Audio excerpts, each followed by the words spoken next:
قضية طفل نهال سيم حند من منطقة وسيف بتيزي وزو، حيث عثرت مصالح درك الوطني بالأمس على رأس لجثة إنسان بذات المنطقة التي يعتقد ويرجح أن تكون للطفل نهال في انتظار نتائج تحليل الحمض النووي لمعرفة من صاحبه.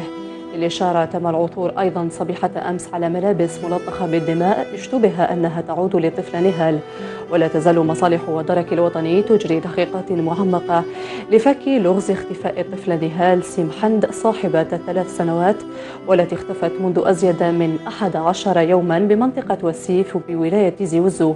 الطفلة التي تنقلت للمنطقة من ولاية وهران في زيارة عائلية رفقة أوليائها، وقد أكدت والدتها أن اختفاء الطفل كان بعد نصف ساعة فقط من وصولهم إلى منزل العائلة بمنطقة وسيف. وسنعود أكيد مشاهدينا لتفاصيل هذا الموضوع في سياق هذه التغطية الإخبارية وتغطيتنا المتواصلة.